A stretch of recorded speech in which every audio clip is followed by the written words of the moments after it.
Page 30, Chord Capers. On page 28, they're talking about chords and building chords. Well, let's talk about that a little bit. People don't agree on what the definition of chord is. We're dealing specifically with what's known as triad chords, triads. That's a chord made up of 3 notes. Tri means 3, triads. So let's go to C major. C major uses all the white keys. That's why we generally use it as the example. It's easy to see the white keys. And if I want to build a chord on a note, I start with a note, and I take every other note until I get 3 notes. So it's here, every other note, every other note. That's a triad. Easy to see because it's every other note. There's all kinds of triads because you get the black notes involved and everything. Okay. When it's in this arrangement, every other note, the bottom note identifies what the name of the chord is. So this is a C chord because the bottom note is C. It is a C chord. I mean, there's a little more to it than that, but let's keep it simple, okay? Just C chord for now. You can play them all together at the same time. I mean, pretend it's at the same time. I'm not trying to get them down at the same time. It's called a block chord or blocked, whichever, block. If it's any other arrangement where they're not at the same time, that's called a broken chord. And there's all kinds of patterns for broken chords. It's just you and your imagination. The bottom of the page, on page 28, they show the chords. You got this chord in the first measure and this chord in the second. And they're one note at a time. Those are broken chords, okay? We've had the keys of C major, F major, and G major. So we can do the chords, the C and the F and the G chord, okay? The C chord we already talked about. The F chord, remember there's a B flat in C major, but when you're dealing with the chord, you're not using the B flat. So it's still just white keys. That's an F chord. And in G major, here you have an F sharp, but again, the chord doesn't use the F sharp. So again, we're just using white keys. So you have to use the notes in the key. That's where the black notes come in. But for these chords, they're all white keys. So we have a C chord, an F chord, and a G chord. Okay. Now on page 29, they talk about inversions. An inversion is simply turning the chord over, inverting it. So go back to C major. It doesn't have to be this arrangement. It has to be this note names, the C, the E, and the G. I could play them anywhere. I could do an E and a C, or a G here, and maybe a C here. That's still a C chord because it's using those note names. It's just a different arrangement. Well, here, what I want to do is I'm going to turn it over and put the C on top. I've inverted it one time. You can guess. It's called first inversion. If I do it again, I'll put the E on top. Still a C chord. Now I've inverted it twice. That's called second inversion. If I invert it again, put the G on top, I'm back to my original, and that's called root position. So on a 3-note chord, I got root position, I got first inversion and second inversion.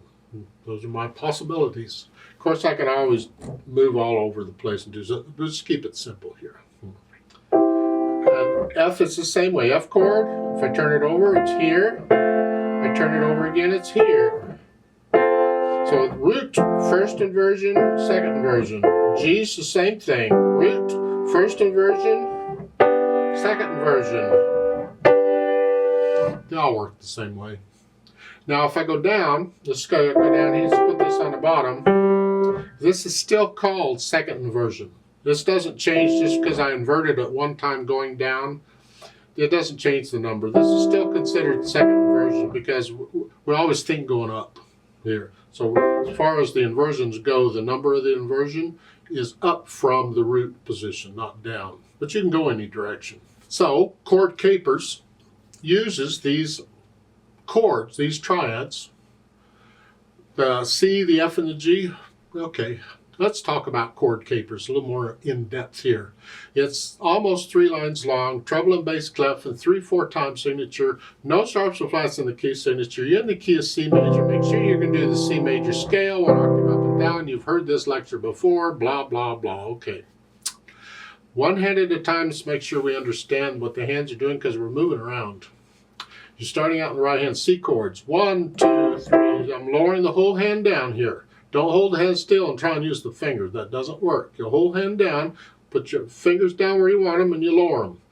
Try and get them down at the same time. That's hard to do. I don't do it very well. Maybe you can.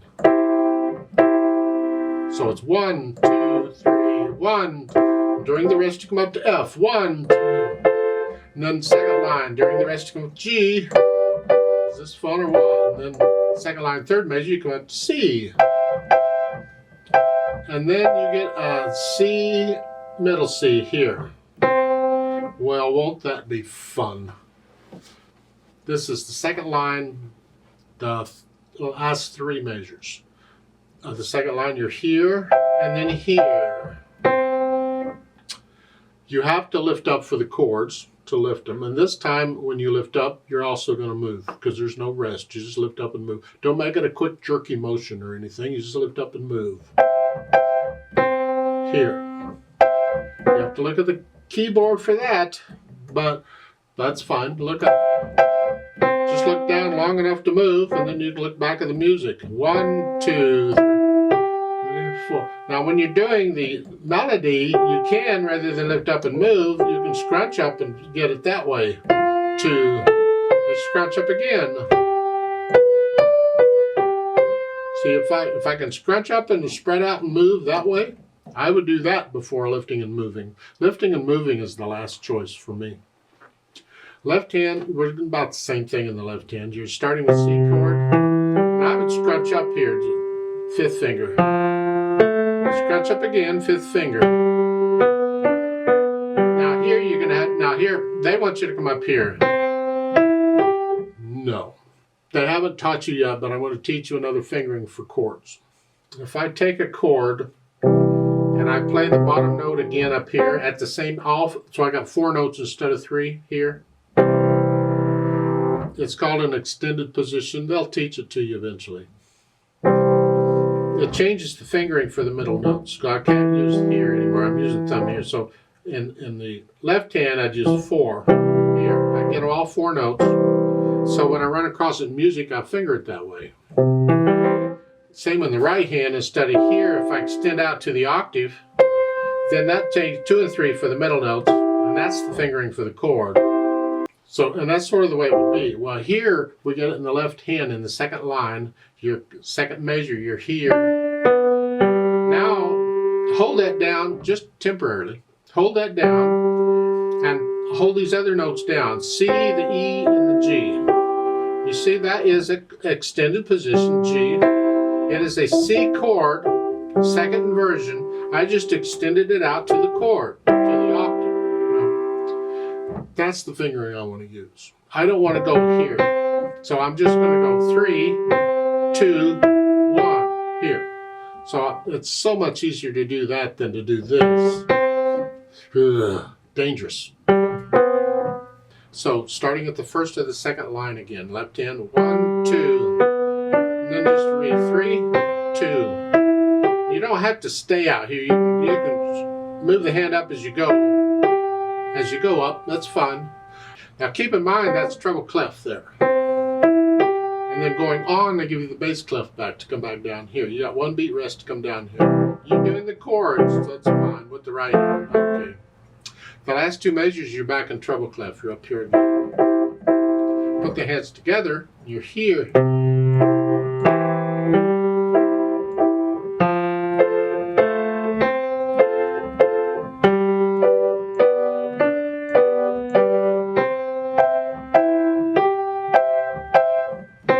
So here the right hand, this is the second line, the last 3 measures. The right hand plays first, the left hand gets a rest. So I focus on the right hand, and as I'm playing that note, I get the left hand where it goes. So I'm really just moving 1 hand at a time. I'm just getting the left hand out of the way here.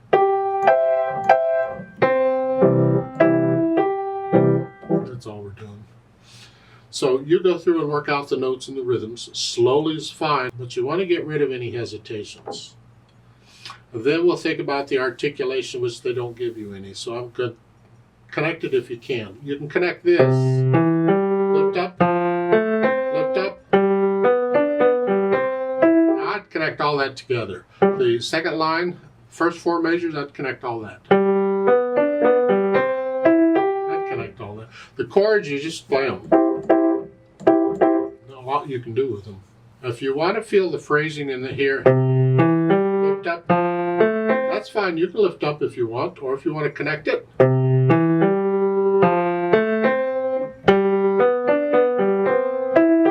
Wherever you feel the phrasing is, it doesn't say. So wherever you think the musical thought is or the musical sentence, you can lift up between them. That's interpreting music. You do the same in the right hand. Either if it's a phrase, you lift up. If it's not, you connect it. Lift up. That's all one phrase there, yeah. Then once you have the articulation worked out, sort of, think about the dynamics. They don't give you any dynamics. There's not much to think about it. Well, actually there is, because it's called interpreting music. No matter what you play, you have to play it at some dynamic. Because if you don't play it at any dynamic, it means you don't play it. So it's up to you. Do you want to play? I want to hear the melody. I want to hear this. I want the chords in the background, whatever they are, wherever they are. So decide, do you want to start soft? Or do you want to play it loud? It's up to you. It doesn't say. I kind of feel like I'm going to crescendo or get louder as I go up here. A little louder, a little louder. And then back down. A little louder, a little louder. That's how interpreting the music. It's how you feel it. And experiment. Don't play it the same every time. Have fun with it. The speed, moderato is just in the middle. It's just whatever you think. Not fast or slow? Well, fast would be that. Slow is... That's slow. So it's got to be somewhere between them. Huh?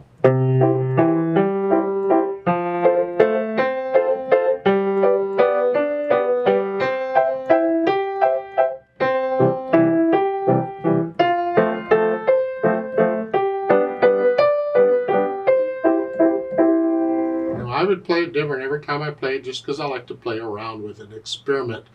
Let's play it together very slowly and double check the notes and the rhythms. No dynamics, just notes and rhythms. I'll give us 3 counts.